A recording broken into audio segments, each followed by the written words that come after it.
کل شاہ روم نے قریش کے قافلے میں ایک آدمی بلانے کو بھیجا، اور اس وقت یہ لوگ تجارت کے لیے ملک شام گئے ہوئے تھے، اور یہ وہ زمانہ تھا جب رسول اللہ صلی اللہ علیہ وسلم نے قریش اور ابو سفیان سے ایک وقتی عہد کیا ہوا تھا۔ جب ابو سفیان اور دوسرے لوگ ہرقل کے پاس ایلیا پہنچے جہاں ہرقل نے دربار طلب کیا تھا، اس کے گرد روم کے بڑے بڑے لوگ، علماء، وزراء و امراء بیٹھے ہوئے تھے۔ ہرقل نے ان کو اور اپنے ترجمان کو بلوایا، پھر ان سے پوچھا کہ تم میں سے کون شخص مدعی رسالت کا زیادہ قریبی عزیز ہے؟ ابو سفیان کہتے ہیں کہ میں بول اٹھا کہ میں اس کا سب سے زیادہ قریبی رشتہ دار ہوں۔ یہ سن کر ہرقل نے حکم دیا کہ اس ابو سفیان کو میرے قریب لا کر بٹھاؤ اور اس کے ساتھیوں کو اس کی پیٹھ کے پیچھے بٹھا دو۔ پھر اپنے ترجمان سے کہا کہ ان لوگوں سے کہہ دو کہ میں ابو سفیان سے اس شخص یعنی محمد صلی اللہ علیہ وسلم کے حالات پوچھتا ہوں، اگر یہ مجھ سے کسی بات میں جھوٹ بول دے تو تم اس کا جھوٹ ظاہر کر دینا۔ ابو سفیان کا قول ہے کہ خدا کی قسم اگر مجھے یہ غیرت نہ آتی کہ یہ لوگ مجھ کو جھٹلائیں گے تو میں آپ صلی اللہ علیہ وسلم کی نسبت ضرور غلط گوئی سے کام لیتا۔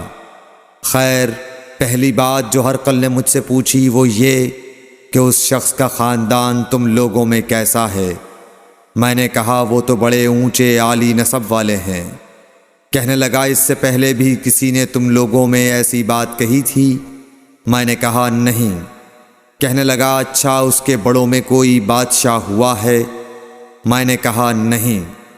پھر اس نے کہا بڑے لوگوں نے اس کی پیروی اختیار کی ہے یا کمزوروں نے؟ میں نے کہا نہیں، کمزوروں نے۔ پھر کہنے لگا اس کے تابعدار روز بڑھتے جاتے ہیں یا کوئی ساتھی پھر بھی جاتا ہے؟ میں نے کہا نہیں۔ کہنے لگا کیا اپنے اس دعوی نبوت سے پہلے کبھی کسی بھی موقع پر اس نے جھوٹ بولا ہے؟ میں نے کہا نہیں، اور اب ہماری اس سے صلح کی ایک مقررہ مدت ٹھہری ہوئی ہے، معلوم نہیں وہ اس میں کیا کرنے والا ہے۔ ابو سفیان کہتے ہیں میں اس بات کے سوا اور کوئی جھوٹ اس گفتگو میں شامل نہ کر سکا۔ ہرقل نے کہا کیا تمہاری اس سے کبھی لڑائی بھی ہوئی ہے؟ ہم نے کہا کہ ہاں۔ بولا پھر تمہاری اور اس کی جنگ کا کیا حال ہوتا ہے؟ میں نے کہا لڑائی ڈول کی طرح ہے، کبھی وہ ہم سے میدان جنگ جیت لیتے ہیں اور کبھی ہم ان سے جیت لیتے ہیں۔ ہرقل نے پوچھا وہ تمہیں کس بات کا حکم دیتا ہے؟ میں نے کہا وہ کہتا ہے کہ صرف ایک اللہ ہی کی عبادت کرو، اس کا کسی کو شریک نہ بناؤ، اور اپنے باپ دادا کی شرک کی باتیں چھوڑ دو، اور ہمیں نماز پڑھنے، سچ بولنے، پرہیزگاری اور صلہ رحمی کا حکم دیتا ہے۔ یہ سب سن کر پھر ہرقل نے اپنے ترجمان سے کہا کہ ابو سفیان سے کہہ دے کہ میں نے تم سے اس کا نسب پوچھا تو تم نے کہا کہ وہ ہم سے عالی نسب ہے، اور پیغمبر اپنی قوم میں عالی نسب ہی بھیجے جایا کرتے ہیں۔ میں نے تم سے پوچھا کہ دعوی نبوت کی یہ بات تمہارے اندر اس سے پہلے کسی اور نے بھی کہی تھی؟ تو تم نے جواب دیا کہ نہیں۔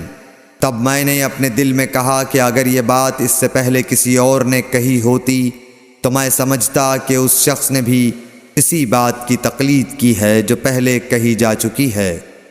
میں نے تم سے پوچھا کہ اس کے بڑوں میں کوئی بادشاہ بھی گزرا ہے؟ تو تم نے کہا کہ نہیں۔ تو میں نے دل میں کہا کہ ان کے بزرگوں میں سے کوئی بادشاہ ہوا ہوگا تو کہہ دوں گا کہ وہ شخص اس بہانے اپنے آباء و اجداد کی بادشاہت اور ان کا ملک دوبارہ حاصل کرنا چاہتا ہے۔ اور میں نے تم سے پوچھا کہ اس بات کے کہنے یعنی پیغمبری کا دعویٰ کرنے سے پہلے تم نے کبھی اس کو دروغ گوئی کا الزام لگایا ہے؟ تم نے کہا کہ نہیں۔ تو میں نے سمجھ لیا کہ جو شخص آدمیوں کے ساتھ دروغ گوئی سے بچے وہ اللہ کے بارے میں کیسے جھوٹی بات کہہ سکتا ہے۔ اور میں نے تم سے پوچھا کہ بڑے لوگ اس کے پیرو ہوتے ہیں یا کمزور آدمی؟ تم نے کہا کمزوروں نے اس کی اتباع کی ہے۔ تو دراصل یہی لوگ پیغمبروں کے متبعین ہوتے ہیں۔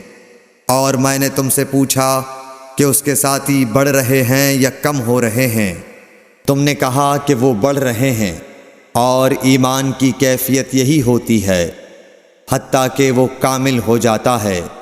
اور میں نے تم سے پوچھا کہ آیا کوئی شخص اس کے دین سے ناخوش ہو کر مرتد بھی ہو جاتا ہے؟ تم نے کہا نہیں۔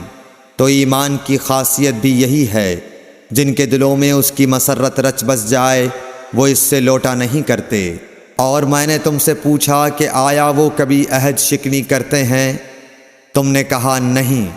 پیغمبروں کا یہی حال ہوتا ہے، وہ عہد کی خلاف ورزی نہیں کرتے۔ اور میں نے تم سے کہا کہ وہ تم سے کس چیز کے لیے کہتے ہیں؟ تم نے کہا کہ وہ ہمیں حکم دیتے ہیں کہ اللہ کی عبادت کرو، اس کے ساتھ کسی کو شریک نہ ٹھہراؤ، اور تمہیں بتوں کی پرستش سے روکتے ہیں، سچ بولنے اور پرہیزگاری کا حکم دیتے ہیں۔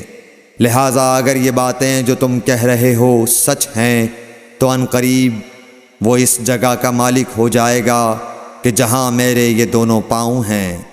مجھے معلوم تھا کہ وہ پیغمبر آنے والا ہے، مگر مجھے یہ معلوم نہیں تھا کہ وہ تمہارے اندر ہوگا۔ اگر میں جانتا کہ اس تک پہنچ سکوں گا تو اس سے ملنے کے لیے ہر تکلیف گوارا کرتا۔ اگر میں اس کے پاس ہوتا تو اس کے پاؤں دھوتا۔ ہرقل نے رسول اللہ صلی اللہ علیہ وسلم کا وہ خط منگایا جو آپ نے وحیہ کلبی رضی اللہ تعالیٰ عنہ کے ذریعے حاکم بصرہ کے پاس بھیجا تھا، اور اس نے وہ ہرقل کے پاس بھیج دیا تھا۔ پھر اس کو پڑھا تو اس میں لکھا تھا، اللہ کے نام کے ساتھ جو نہایت مہربان اور رحم والا ہے۔ اللہ کے بندے اور اس کے پیغمبر محمد صلی اللہ علیہ وسلم کی طرف سے یہ خط ہے شاہ روم کے لیے۔ اس شخص پر سلام ہو جو ہدایت کی پیروی کرے۔ اس کے بعد میں آپ کے سامنے دعوت اسلام پیش کرتا ہوں۔ اگر آپ اسلام لے آئیں گے تو دین و دنیا میں سلامتی نصیب ہوگی، اللہ آپ کو دوہرا ثواب دے گا۔ اور اگر آپ میری دعوت سے روگردانی کریں گے تو آپ کی رعایا کا گناہ بھی آپ ہی پر ہوگا۔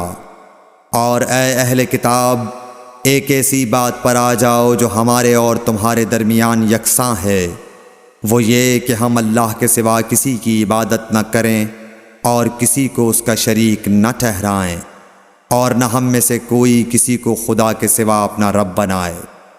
پھر اگر وہ اہل کتاب اس کتاب سے منہ پھیر لیں تو مسلمانوں، تم ان سے کہہ دو کہ تم مانو یا نہ مانو، ہم ایک خدا کے اطاعت گزار ہیں۔ ابو سفیان کہتے ہیں، جب ہرقل نے جو کچھ کہنا تھا کہہ دیا اور خط پڑھ کر فارغ ہوا تو اس کے ارد گرد بہت شور و غوغا ہوا، بہت سی آوازیں اٹھیں اور ہمیں باہر نکال دیا گیا۔ تب میں نے اپنے ساتھیوں سے کہا کہ ابو کبشہ کے بیٹے حضرت صلی اللہ علیہ وسلم کا معاملہ تو بہت بڑھ گیا۔ دیکھو تو اس سے بنی اصفر روم کا بادشاہ بھی ڈرتا ہے۔ مجھے اس وقت سے اس بات کا یقین ہو گیا کہ حضور صلی اللہ علیہ وسلم ان قریب غالب ہو کر رہیں گے، حتیٰ کہ اللہ نے مجھے مسلمان کر دیا۔ راوی کا بیان ہے کہ ابن ناطور ایلیا کا حاکم ہرقل کا مصاحب اور شام کے نصارہ کا لاٹ پادری بیان کرتا تھا کہ ہرقل جب ایلیا آیا ایک دن صبح کو پریشان اٹھا تو اس کے درباریوں نے دریافت کیا کہ آج ہم آپ کی حالت بدلی ہوئی پاتے ہیں، کیا وجہ ہے؟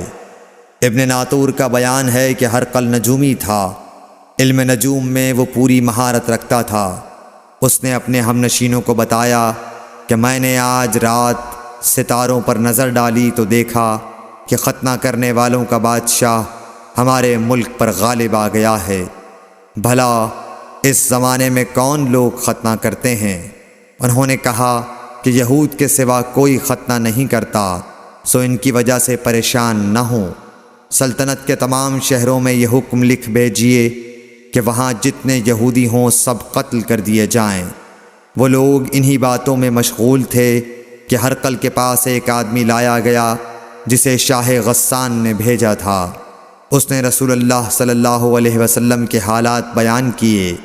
جب ہرقل نے سارے حالات سن لیے تو کہا کہ جا کر دیکھو وہ ختنہ کیے ہوئے ہے یا نہیں۔ انہوں نے اسے دیکھا تو بتلایا کہ وہ ختنہ کیا ہوا ہے۔ ہرقل نے جب اس شخص سے عرب کے بارے میں پوچھا تو اس نے بتلایا کہ وہ ختنہ کرتے ہیں۔ تب ہرقل نے کہا کہ یہی محمد صلی اللہ علیہ وسلم اس امت کے بادشاہ ہیں جو پیدا ہو چکے ہیں۔ پھر اس نے اپنے ایک دوست کو رومیہ خط لکھا اور وہ بھی علم نجوم میں ہرقل کی طرح ماہر تھا۔ پھر وہاں سے ہرقل حمص چلا گیا۔ ابھی حمص سے نکلا نہیں تھا کہ اس کے دوست کا خط اس کے جواب میں آ گیا۔ اس کی رائے بھی حضور صلی اللہ علیہ وسلم کے ظہور کے بارے میں ہرقل کے موافق تھی کہ محمد صلی اللہ علیہ وسلم واقعی پیغمبر ہیں۔ اس کے بعد ہرقل نے روم کے بڑے آدمیوں کو اپنے حمص کے محل میں طلب کیا اور اس کے حکم سے محل کے دروازے بند کر لیے گئے۔ پھر وہ اپنے خاص محل سے باہر آیا اور کہا، اے روم والو، کیا ہدایت اور کامیابی میں کچھ حصہ تمہارے لیے بھی ہے؟ اگر تم اپنی سلطنت کی بقا چاہتے ہو تو پھر اس نبی صلی اللہ علیہ وسلم کی بیعت کر لو اور مسلمان ہو جاؤ۔ یہ سننا تھا کہ پھر لوگ وحشی گدھوں کی طرح دروازوں کی طرف دوڑے، مگر انہیں بند پایا۔ آخر جب ہرقل نے اس بات سے ان کی یہ نفرت دیکھی اور ان کے ایمان لانے سے مایوس ہو گیا تو کہنے لگا کہ ان لوگوں کو میرے پاس لاؤ۔